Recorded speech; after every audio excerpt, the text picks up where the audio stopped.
자, 영어라는 것은 단순히 언어입니다. 그때 주의할 것은 단순히 언어란 말에 속지 마세요. 그러니까 언어니까 당연히 영어를 가르친 사람은 영어만 알면 되는 거 아니냐? 그렇지 않습니다.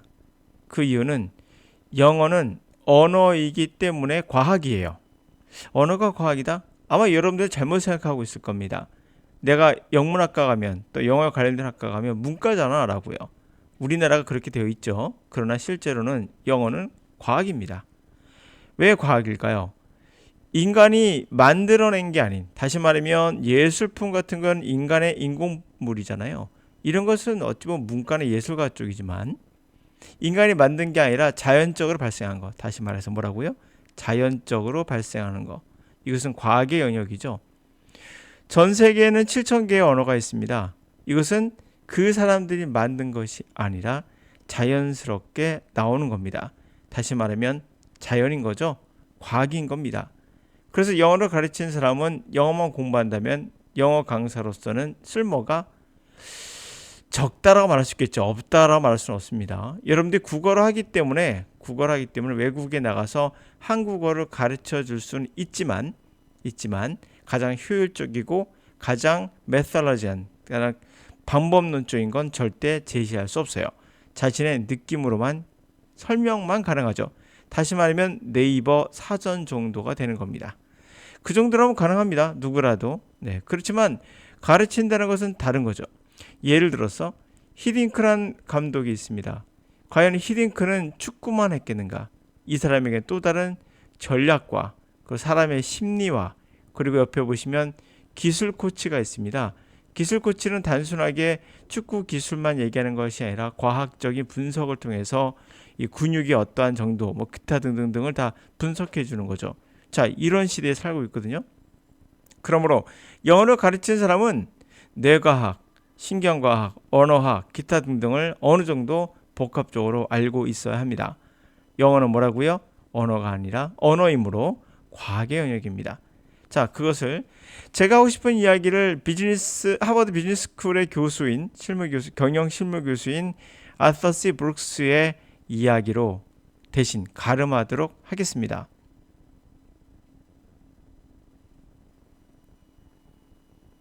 Athlete is talking to a social scientist because our worlds converge when we understand that there's a seamlessness between the physiological and the psychological parts of what I'm talking about. And I want that to go forward even more. You know, when I first started teaching this stuff, it was probably a few glancing references to neuromodulators, a little bit about the prefrontal cortex, and some mentions of the limbic system. Now 30% of what I teach is neuroscience. Wow. Yeah. 네, 우선 여기까지 한번 볼게요. 자, 브룩스는 이렇게 말합니다. 소셜 사이언티스트에 대해서 이제 대화를 할 때 because 앞에 있는 중요하겠습니다. 우리의 월드, 세계는 converge, 하나로 수렴하기 때문에 자, 우리가 뭔가 이해했을 때 there is seamlessness, 다시 말하면 재봉틀 같은 것이 꿰맸을 때 어떤 틈이 있죠. 그 틈도 없이 매끄럽게 physiological, 생리적인. 자, 생리적인 것은 육체죠. 그 다음에 psychology, 이건 심리죠. 그러면 생리적인 것과 심리적인 부분이 매끄럽게 연결되어 있다는 걸 이해하는 거예요. 하나로 연결되어 있으니까요. 그래서 what I'm talking about, 내가 말하려고 하는 것에 생리적인 부분 그리고 심리적인 부분을 매끄럽게 연결되어 있다는 걸 이해해야 돼요. 우리는요. 그래서 I want that, 그것이 나는 그것을 좀 더 go further, 더 멀리 진척시키고 싶다라고 합니다. 자, 그러면서 when I first started teaching this stuff, 이러한 소재를 가르치기 시작했을 때, 당연히 이 사람은 과학자 아닙니다. 경영 실무 교수예요. 가르쳤을 때 probably a few glancing references neuromodulators a little bit about the prefrontal cortex and some mention of a limbic system. Now, a theory of what I teach is neuroscience. 다시 말하면 내가 가르쳤을 때 a few glance란 말을 슬쩍 보는 거거든요.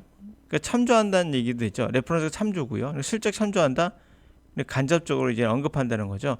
neuromodulators, 다시 말하면 신경 전달 물질 도파민 같은 그러한 것들을 슬쩍 언급하는 거였다는 거예요.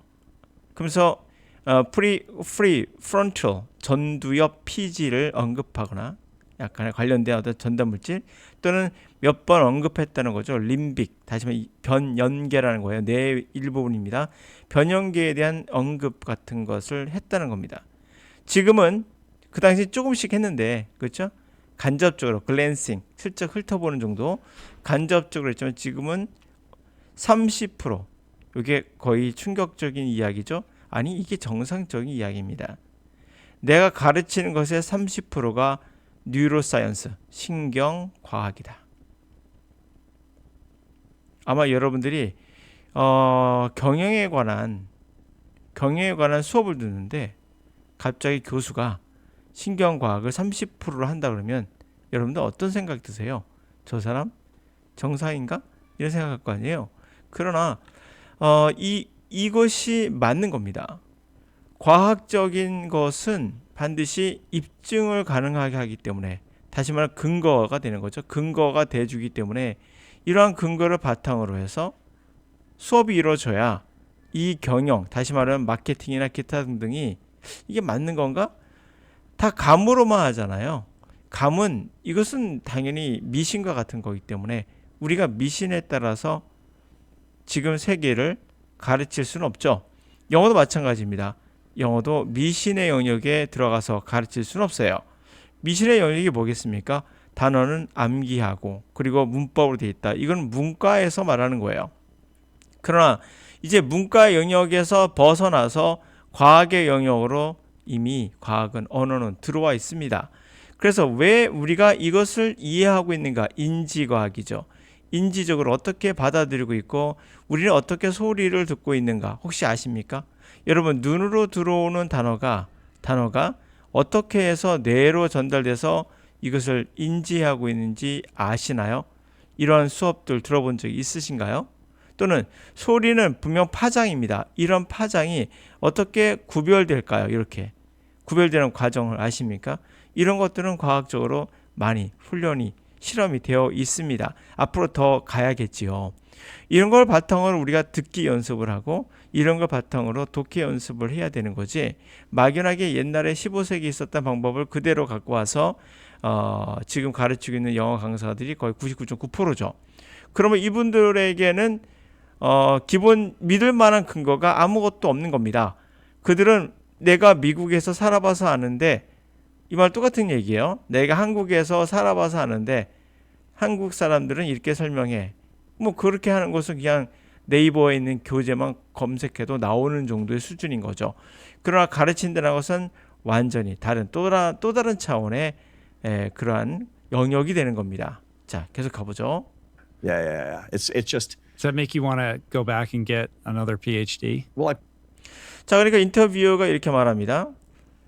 결국엔 그것이 make you want to go back, 학교로 다시 돌아가게 해서 get another PhD, 또 다른 박사학위를 받게끔 그렇게 원하게끔 만들겠군요. 이런 말이죠. 그렇죠. 아예 과학의 뉴로사이언스도 배우게끔. practically, I mean, so right now I'm reading so much neuroscience for my column and for my books that I probably have the level of knowledge of a rising junior in neuroscience at MIT or something, which. 자, 그래서 만약에 나는 실제로 practical, 실제적으로 reading so much neuroscience를 많이 읽는다고 합니다. 신경과학을요. 경영 아닙니다. 신경과학을 나의 칼럼을 위해서 또 나의 책을 위해서 만든다 그래요. 그래서 나는 probably 10중 8구 어느 정도 레벨이다? 지식의 레벨이 rising junior 가까운, 그러니까 3학년 가까이, 대학교 3학년 정도의 그런 레벨에 된다는 거죠. 뉴로사이언스 MIT에서. 자, 이렇게 들어보더라도 우리가 하나의 사실은 알 수가 있습니다. 그러니까 경영을 비즈니스 스쿨에서 경영학 교수가 뉴로사이언스를 하고 저같이 영어를 가르치는 사람이 뉴로사이언스를 기반으로 또는 과학적인 것을 기반으로 영어를 가르쳐야 된다는 거죠. 그러므로 여러분들이 듣고 있는 강사들은 도대체 어떤 근거로 하고 있는지 생각해 보시기 바랍니다. 자신이 그래요, 미국에 살아서 발음이 좋을 수도 있고 또는 현장감이 뛰어난 그런 사람일 수도 있어요. 그러나 가르치는 영역은 또 다른 영역이다. 그럴 수밖에 없는 게 히딩크가 축구를 세계적인 스타는 아니었던 히딩크가 세계적인 감독이 된 것도 사실은 그분은 전략가이며 여러 가지 종합적인 지식을 갖고 있고 사람의 심리도 잘 알고 있기 때문인 거죠. 영어를 가르친다는 것은 단순한 영어만을 가르치는 것은 아닙니다.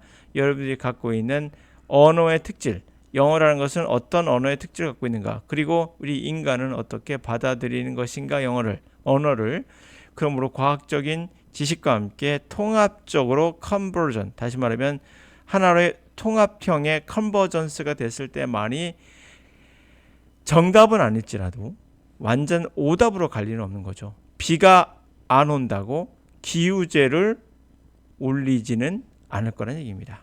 자, 오늘 여기까지.